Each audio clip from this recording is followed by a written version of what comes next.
So, you're interested in the American accent, and I have to ask you, which one? Because as you will find out from this video, the American accent can be a very, very complex thing to understand. So, let's investigate it.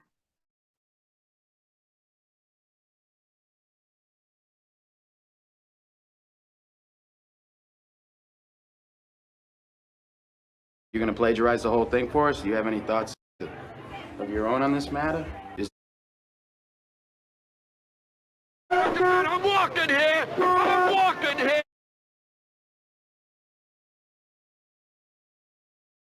Deep dish pizza is not only not better than New York pizza, it's not pizza.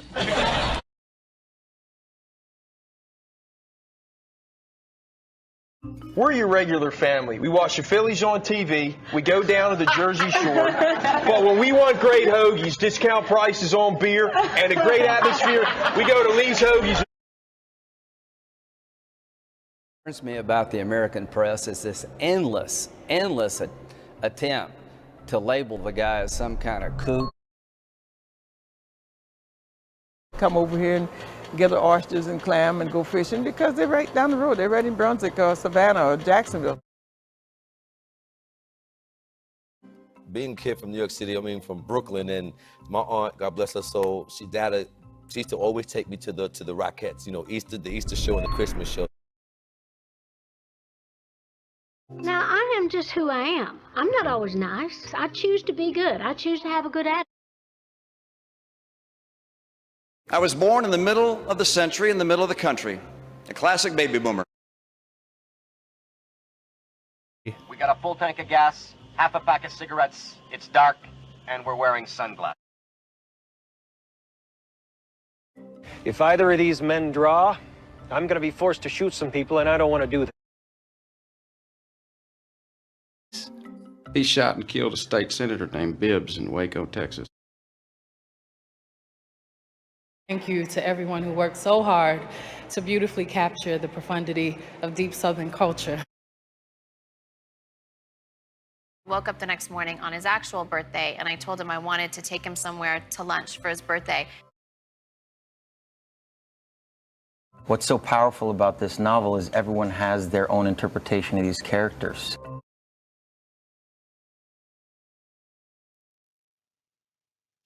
Speaking freely.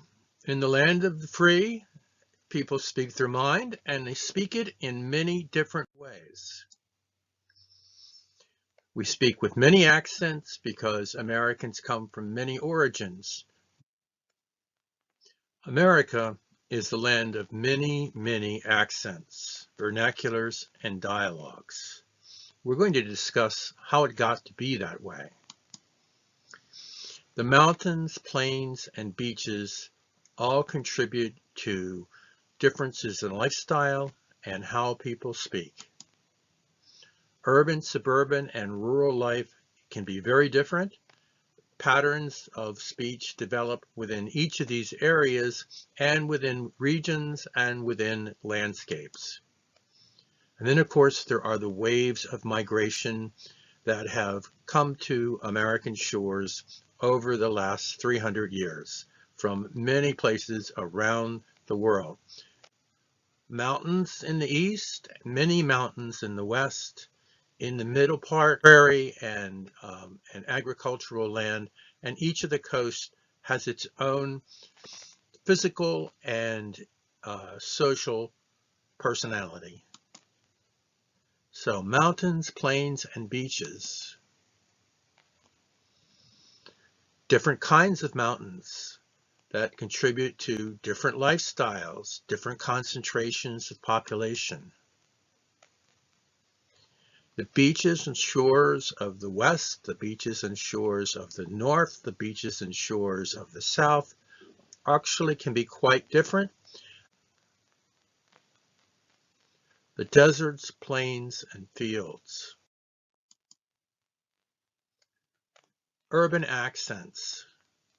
There, as you can see from the map, there is a distribution of our population, And certain areas like the Northwest and the Southwest and the Northeast and parts of the Great Lake area have major concentrations of population. And each of these concentrations is made up of people from different places, and the prevailing accents in those areas have grown increasingly different. There's Boston, New York, Philadelphia.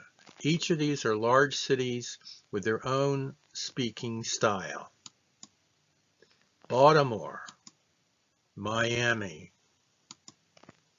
Chicago, the Dallas-Houston area of Texas, Los Angeles, San Diego, San Francisco, and Seattle are concentrations with their own distinctive speech patterns.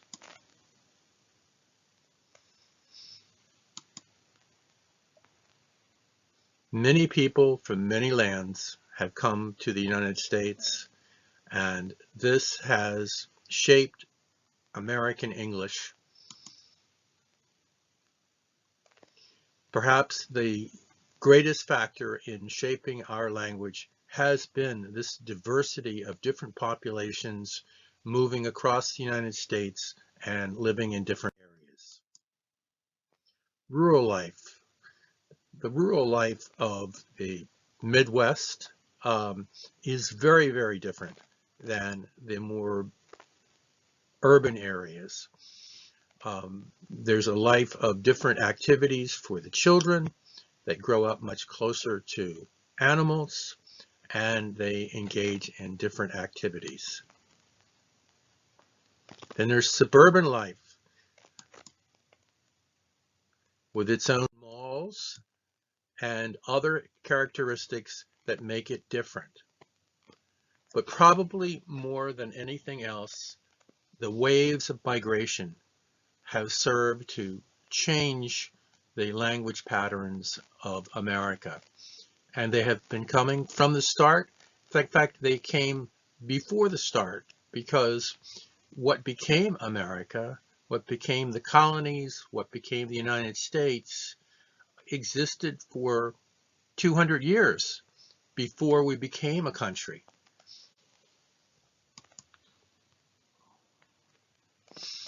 The waves of migration haven't all gone to one spot. They haven't spread evenly across the United States. Certain areas have concentrations with different people with different backgrounds in them, and that has shaped the language. Even today, there's a high concentration of African Americans, for example, in the Southeast, and Scotch Irish, who started coming to America very early, had a tendency to concentrate in the mountain landscape.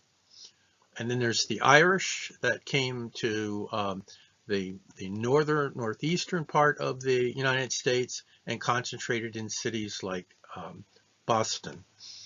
And Germans, North Europeans spread across the Midwest, engaged in agriculture and other forms of trade.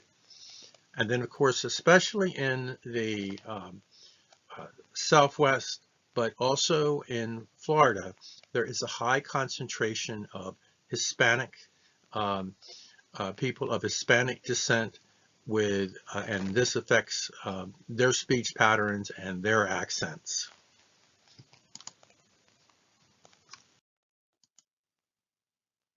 There's distinct regional differences that lay above even the differences in urban patterns and rural and suburban patterns. New Englanders have their distinctive way of speaking. The Mid-Atlantic people speak differently than the New Englanders.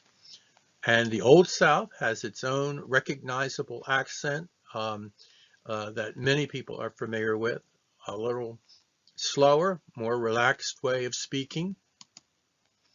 And then there's the Gulf Coast, an area with very different populations than the Old South or New England, and with very different influences that have created their accents. The Great Lakes. The Great Lakes region is a very large area around water with both large urban concentrations and extreme rural areas. And this has resulted in distinctive speech. Midwestern, Southwestern, Rocky Mountains have their own patterns of speech. The Northwest of America and the South Pacific of America also have distinctive regional differences. And of course, New Orleans has its own special place. And Appalachia, where my people came from, has its own special place. There's historic accidents that have resulted in some of the more distinctive accents across the country. Appalachia is a group of mountains that run up through the eastern United States, and right from the very start, it attracted the Irish and the Scotch, and basically people who did not necessarily want to be part of English society on the East Coast. And much as languages differentiate in islands, in the mountains, little different enclaves have resulted in the language being different. And in fact, a great deal of language was preserved in the Appalachian areas from early in American history. And then New Orleans has had many influences, Spanish and French, and various inputs from different parts of the world. And it is not only a place of many different accents, it's a place of some of the greatest food in America. So, languages of origin have big impact. And this is over and above the general impact of languages of or the different countries that people come to America. The Spanish, significant impact. English, significant impact. But also, more recently, Vietnamese and Tagalog and Arabic and Korean and Chinese have become significant accents within America. We have seen that the American accent comes in many parts, depending upon regions and origin and language of origin, and whether people are in different concentrations of population. Next time, we'll take a look at some of the things that do distinguish this general American pattern of speaking from, for example, the other world Englishes like British English and Indian English. So, see you next time.